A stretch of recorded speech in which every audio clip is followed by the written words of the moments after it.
Good morning students. Today we are going to read our English MCB. This is the video lecture for standard 7 students.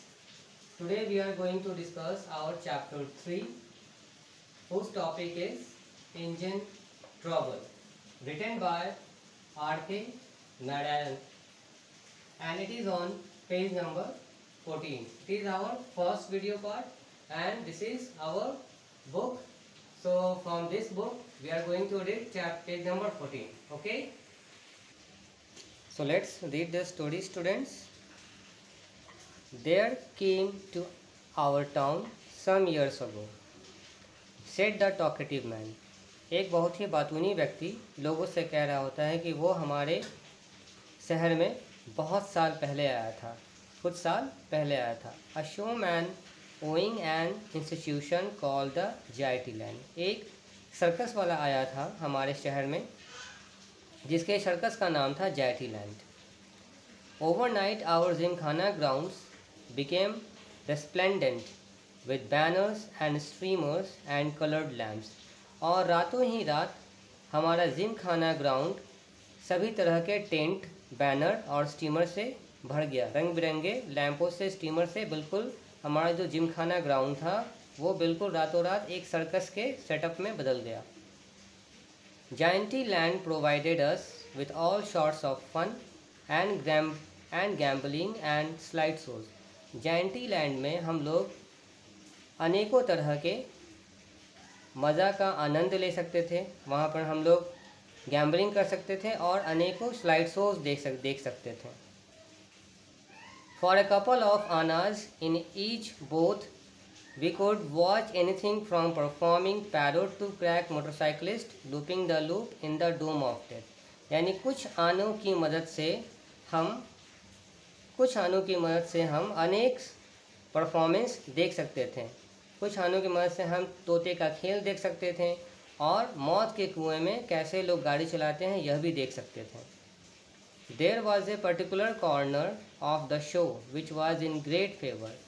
इस circus के पूरे मैदान में एक कोने पर बहुत ज़्यादा भीड़ लगी हुई थी.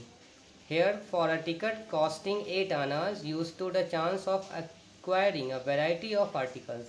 यहाँ पर 8 आना की मदद से आप एक टिकट खरीद सकते थे और उस टिकट की मदद से आप वहाँ पर उपलब्ध कोई भी चीज़ों को ओन कर सकते थे, ले सकते थे. जैसे पिन कुशंस थे वहाँ पे, स्विंग मशीन्स था वहाँ पे, कैमरास था और इवन है रोड इंजन भी था. तो बेसिकली एक तरह का वो लॉटरी का कॉर्नर था. On one evening they ड्रीव ticket number 1005. एक शाम को उन्होंने एक टिकट निकाला जिसका नंबर था 1005.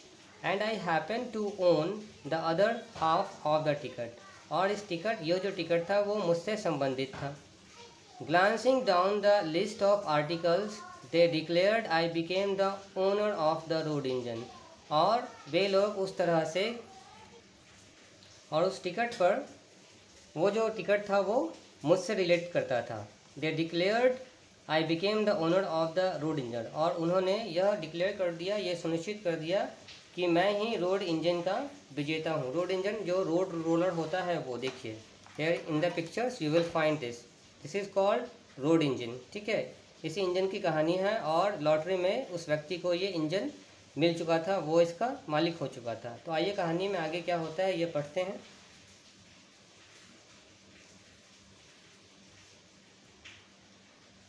It was not the sort of prize one could carry home at short notice. और यह कोई छोटा मोटा उपहार नहीं था, प्राइज नहीं था जिसे लोग चंद ही मिनटों में लेके जा सकते थे.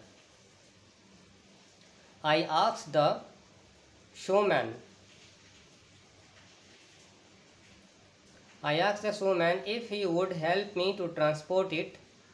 मैंने शोमैन से यह गुजारिश की क्या वे इसे ले जाने में मेरी मदद करेंगे. He merely pointed at a notice which decreed that the all winners should remove the prizes immediately on drawing and by their own effort. और कुछ ही क्षणों में उसने मुझे इशारे में यह बता दिया कि सारे विजेताओं को अपने प्राइज खुद से ही ले जाने हैं. However, they had to make an exception in my case. लेकिन मेरा केस थोड़ा सा एक्सेप्शनल था क्योंकि मेरा प्राइस भी बहुत बड़ा था, एक रोड इंजन था, एक रोड रोलर था। They agreed to keep the engine on the gymkhana ground till the end of their season. तो वे लोग इस बात के लिए तैयार हो गए कि जब तक सर्कस जिमखाना ग्राउंड में लगा रहेगा तब तक वे लोग मेरे इंजन की देखभाल करेंगे और मेरा इंजन वहाँ पे सही सलामत रहेगा।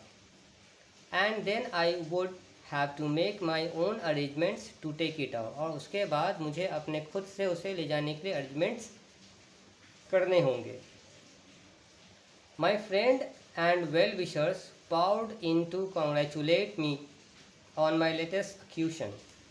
मेरे जितने मित्रगण थे और मेरे जितने शुभ चिंतक थे वे मेरे इस जीते हुए प्राइज़ पर मुझे बधाई दे रहे थे। No one knew precisely how much a road engine would fetch. कोई भी यह नहीं जानता था कि एक रोड इंजन को ले जाना कितना ज़्यादा मुश्किल भरा काम था। All the same they felt that there was a lot of money in it. सभी लोग यह सोच रहे थे कि मैं इससे बहुत ही ज़्यादा पैसे बनाऊंगा। Even if you sell it as scrap iron you can make a few thousands. कुछ लोग तो ये भी कह रहे थे, मेरे कुछ दोस्त ये भी कह रहे थे कि अगर मैं इसे कबाड़ के दाम में भी बेच दूं तो मैं हज़ारों पैसे बना सकता हूं। Every day I made a trip to the gymkhana ground to have a look at my engine. प्रत्येक दिन मैं जिमखाना ग्राउंड जाकर अपने इंजन को एक नज़र दिखाया करता था ताकि वह सही सलामत है या नहीं। I was a poor man. मैं एक बहुत ही गरीब व्यक्ति था। I thought that after my troubles were coming to an end. मैंने ये सोचा कि अब शायद मेरी मुसीबत ख़त्म हो जाएगी। How ignorant we are. हम लोग कितने लापरवाह थे। How little did I guess that my troubles had just begun. मैं यह सोच रहा था, मैं तो यह सोच ही नहीं रहा था कि मेरी परेशानियां अब बढ़ने वाली हैं। अभी तो कुछ भी परेशानी मेरे सामने नहीं आई थी।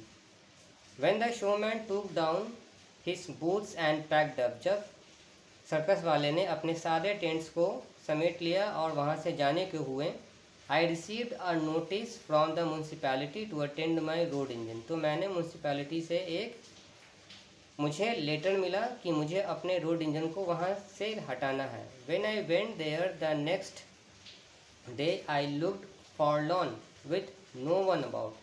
जब मैं अगले दिन जिमखाना ग्राउंड गया तो मैं देखा वहाँ पर केवल मेरा रोड इंजन है और उसके आसपास कुछ भी नहीं है। पूरी ग्राउंड खाली हो चुकी थी। The ground was littered with torn streamers and paper decorations. पूरे ग्राउंड में यहाँ वहाँ सर्कस में उपयोग हुए पेपर के कचरे फैले हुए थे। The show man had moved on. यहाँ से सर्कस वाले जा चुके थे। Leaving the engine where it stood it was perfectly safe anywhere. और मेरे इंजन को ज्यों का त्यों छोड़ दिए, फिर भी मेरा इंजन सही सलामत था वहाँ पे।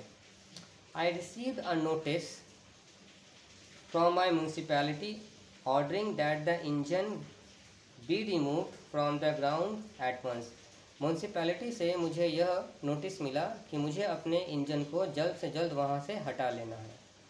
As otherwise they would charge rent for the occupation of the gymkhana ground. नहीं तो वे लोग इसके बदले में मुझसे किराया वसूलेंगे, क्योंकि मैंने उनके जिमखाना ग्राउंड पर अपना इंजन लगाया हुआ है। इस एवज में वे लोग मुझसे किराया वसूलने वाले थे। After deep thought I consented to pay the rent. बहुत सोचने के बाद मैं इस बात पे राज़ी हो गया कि चलो मैं किराया देने के लिए तैयार हो जाता हूँ। And I paid 10 rupees a month for the next 3 months. और मैंने अगले 3 महीनों तक प्रत्येक महीने का 10 रुपये किराया दिया। Dear sirs I was a poor man. महाशय मैं एक गरीब व्यक्ति था। Even the house which I and my wife lived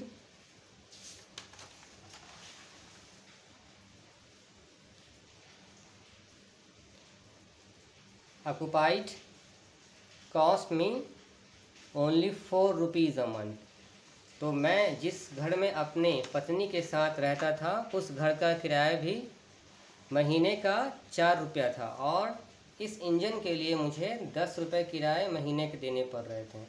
so students, हम लोग अपनी कहानी को आज यहीं स्टॉप करते हैं अपने फर्स्ट पार्ट में। नेक्स्ट पार्ट में हम अपनी कहानी पर आगे मूव करेंगे। Okay, good day all of you.